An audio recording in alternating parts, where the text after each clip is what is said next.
नमस्कार। अच्छा, जब भी हम प्राचीन भारतीय दर्शन के बारे में सोचते हैं तो मन में क्या आता है? वेद, उपनिषद, गहरी आध्यात्मिकता, यही सब है ना? लेकिन क्या भारतीय चिंतन की कहानी बस इतनी ही है? क्या हो अगर मैं कहूं कि इसी परंपरा के अंदर कुछ ऐसे क्रांतिकारी विचारक भी थे जिन्होंने हर नियम, हर मान्यता को चुनौती दी? आज हम भारत के उन्हीं दार्शनिक विद्रोहियों से मिलने वाले हैं। तो सवाल यही उठता है, क्या भारतीय दर्शन वाकई एक सीधी-साधी आध्यात्मिक धारा है? क्या सभी ने वेदों को ही आखिरी सच मान लिया था? या फिर यहाँ विचारों का एक ऐसा महासंग्राम भी हुआ है जिसके बारे में हमें अक्सर कम ही बताया जाता है? चलिए, मिलकर इस दिलचस्प पहेली को सुलझाते हैं। तो चलिए सीधे मुद्दे पर आते हैं। देखिए, प्राचीन भारत की जो बौद्धिक दुनिया थी ना, उसमें एक जबरदस्त भूचाल आया था। एक ऐसा विभाजन जिसने सोच की दुनिया को हमेशा के लिए दो हिस्सों में बांट दिया। ये था भारत का अपना दार्शनिक विद्रोह। ये स्लाइड उस महान विभाजन का बिल्कुल सेंटर पॉइंट है। देखिए, भारतीय दर्शन दो मुख्य खेमों में बटा है, आस्तिक और नास्तिक। पर रुकिए, यहाँ नास्तिक का मतलब वो नहीं है जो हम आज समझते हैं, यानी ईश्वर को न मानने वाला। नहीं, यहाँ असली सवाल वेदों का था। आस्तिक स्कूल वो थे जो वेदों को परम ज्ञान मानते थे, जबकि नास्तिक स्कूलों ने साफ साफ कहा, हम वेदों के अधिकार को नहीं मानते। तो इस सफर में हमारे 4 पड़ाव होंगे। सबसे पहले हम इस महान विभाजन की जड़ को समझेंगे, फिर हम नियति, पदार्थ और आत्मा पर उनके क्रांतिकारी विचारों पर बात करेंगे। इसके बाद हम देखेंगे कि वेदों के बिना भी ज्ञान कैसे मुमकिन है, और आखिर में हम जानेंगे उनकी असहमति की शक्तिशाली विरासत के बारे में। तो चलिए पहले खंड में उतरते हैं, महान विभाजन। यहाँ हम ये समझने की कोशिश करेंगे कि उस जमाने में नास्तिक या विद्रोही कहलाने का असल मतलब क्या था, और ये विचारों की आग आखिर भड़की तो भड़की क्यों? ये जो नास्तिक स्कूल थे ना, ये सिर्फ विरोध नहीं कर रहे थे, वो एक तरह से एक पैरेलल परंपरा, एक काउंटर ट्रेडिशन बना रहे थे। ये सीधी सीधी चुनौती थी उस ब्राह्मणवादी सत्ता को जो कर्मकांडों और जाति व्यवस्था पर टिकी थी। उनका कहना था, भाई हमें रहस्यवाद नहीं चाहिए, हमें तर्क चाहिए, हमें कर्मकांड नहीं, हमें नैतिकता चाहिए। अब आते हैं उन बड़ी बड़ी बहसों पर जो सच पूछिए तो आज भी चल रही हैं। इन विद्रोहियों ने भाग्य, पदार्थ और आत्मा जैसे हमेशा से चले आ रहे सवालों का सामना कैसे किया? यकीन मानिए, उनके जवाब आपको हैरान कर देंगे। शुरुआत करते हैं आजीविकों से। उनका एक ही मंत्र था, नियति।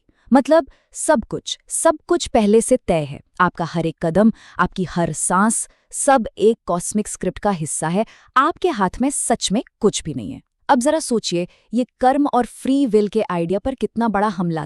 इसका मतलब बिल्कुल साफ था, आपकी सारी कोशिशें, सारी मेहनत बेकार हैं, क्योंकि नियति ही अल्टीमेट बॉस है। ये उस जमाने के हिसाब से एक बहुत ही विस्फोटक, एक रेडिकल विचार था, क्योंकि ये तो पर्सनल रिस्पॉन्सिबिलिटी के पूरे कॉन्सेप्ट को ही नकार रहा था। अब मिलिए चारवाकों से। इन्हें लोकायत भी कहा जाता था, मतलब आम लोगों का दर्शन। ये प्राचीन भारत के सबसे बड़े मटीरियलिस्ट थे। इनका कहना था, जो दिखता है बस वही सच है, यानी सिर्फ मैटर।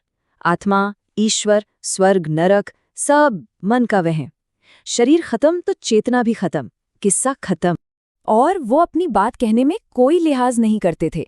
जैसा कि आप इस कोट में देख सकते हैं, उनका साफ साफ मानना था कि ये जो बड़े बड़े वैदिक कर्मकांड हैं, ये और कुछ नहीं बल्कि उन पुजारियों की रोजी रोटी का जुगाड़ है जिनके पास बुद्धि और शक्ति की कमी है।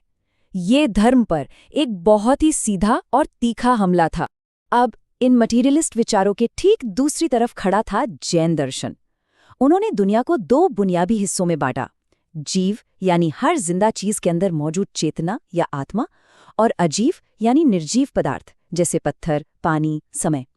उनके लिए ये दोनों ही असली थे, दोनों ही शाश्वत थे।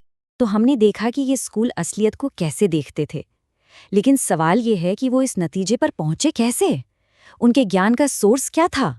चलिए अब उनके ज्ञान के सिद्धांत को समझते हैं, जिसे एपिस्टेमोलॉजी भी कहते हैं। अच्छा, एक सवाल है, क्या कोई भी बात एक ही समय में सच और झूठ दोनों हो सकती है? सुनने में थोड़ा अजीब लगता है ना? पर इसी सवाल के जवाब में जैन दर्शन का सबसे अनोखा सिद्धांत छिपा है, स्यादवाद। जैनों ने स्यादवाद का सिद्धांत दिया, यानी थ्योरी ऑफ रिलेटिविटी। उनका कहना था कि कोई भी सच अपने आप में पूरा नहीं होता, वो हमेशा देखने वाले के नजरिए पर निर्भर करता है। इसीलिए वो हर बात से पहले स्यात लगाते थे। अब यहाँ स्यात का मतलब शायद या मे भी नहीं है, इसका मतलब है एक नजरिए से या किसी तरह से। ये बिल्कुल वैसी ही बात है जैसे कुछ अंधे लोग एक हाथी को छूकर बताते हैं। कोई उसे सूंड से पहचान कर सांप कहता है, कोई पैर को खंभा। कोई भी पूरी तरह गलत नहीं है, लेकिन सच अधूरा है। इसी तरह जैन कहते हैं कि किसी भी चीज के बारे में कम से कम 7 अलग-अलग नजरिए हो सकते हैं। जैसे एक घड़ा मिट्टी के रूप में है, लेकिन वो कपड़े के रूप में नहीं है, तो एक ही समय में वो है भी और नहीं भी है। ये असलियत की कॉम्प्लेक्सिटी को समझने का एक बहुत गहरा तरीका है। अच्छा, जो लोग एग्जाम की तैयारी कर रहे हैं वो इस पर खास ध्यान दें। जैन दर्शन में ज्ञान के 5 प्रकार बताए गए हैं। पहले 2 तो सामान्य हैं, मति यानी जो हम अपनी इंद्रियों यानी सेंसेस से जानते हैं, और श्रुत जो हम सुनकर या पढ़कर जानते हैं। बाकी 3 असाधारण हैं, अवधि यानी दिव्य दृष्टि या क्लेवॉयंस, मनःपर्याय यानी दूसरों के मन की बात पढ़ लेना, और आखिर में आता है केवल ज्ञान यानी सर्वज्ञता, जो सिर्फ मुक्त आत्माओं को ही मिलती है। तो अब हम अपने इस सफर के आखिरी पड़ाव पर हैं। इन विद्रोहों का हुआ क्या? क्या ये बस इतिहास के पन्नों में खो गए, या इनकी विरासत आज भी हमारे साथ है? चलिए देखते हैं। चारवाकों का विद्रोह सिर्फ फलसफे तक ही नहीं रुका था, वो बड़े समाज सुधारक भी थे। इस कोट में देखिए, वो कितना सीधा और कितना पावरफुल सवाल पूछते हैं। अगर हर इंसान का शरीर, उसके अंग, उसका मुंह सब एक जैसा है, तो फिर जातियों में ऊंच नीच कैसे हो सकती है? ये तर्क का इस्तेमाल करके जाति व्यवस्था की जड़ों पर किया गया एक जबरदस्त प्रहार था। तो इन विद्रोहियों की विरासत क्या रही? सबसे पहले उन्होंने भारतीय चिंतन में तर्क और सवाल पूछने की परंपरा को जिंदा रखा। उन्होंने भौतिकवाद और नियतिवाद जैसे एकदम नए विचार सामने रखे। उन्होंने जाति व्यवस्था जैसे सामाजिक ढांचे पर सवाल उठाए और सोशल जस्टिस की बात की। और शायद सबसे बड़ी बात, उन्होंने बौद्ध और जैन धर्म जैसे महान आंदोलनों के पनपने के लिए एक बौद्धिक जमीन तैयार की। और अब मैं आपको इसी सवाल के साथ छोड़ता हूँ। फ्री विल और किस्मत, धर्म और विज्ञान, सामाजिक न्याय, जरा सोचिए, क्या ये वही बहसें नहीं हैं जो आज भी हमारे समाज में, हमारी दुनिया में चल रही हैं? इन प्राचीन विद्रोहियों ने जो सवाल सबसे पहले उठाए थे, वो आज भी उतने ही जरूरी हैं। उनकी विरासत हमें यही याद दिलाती है कि सवाल पूछना कभी बंद नहीं करना चाहिए, क्योंकि सच की खोज एक सफर है, कोई मंजिल। कलयुग में ज्ञान अब ग्रंथों तक सीमित नहीं है। आज वो स्क्रीन पर दिखाई देता है, परंतु प्रश्न यह है, क्या हम उसे समझ भी रहे हैं? यदि यह ज्ञान आपको सोचने पर मजबूर करे, तो लाइक करें, साझा करें और डीप क्वेस्ट को सब्सक्राइब करें।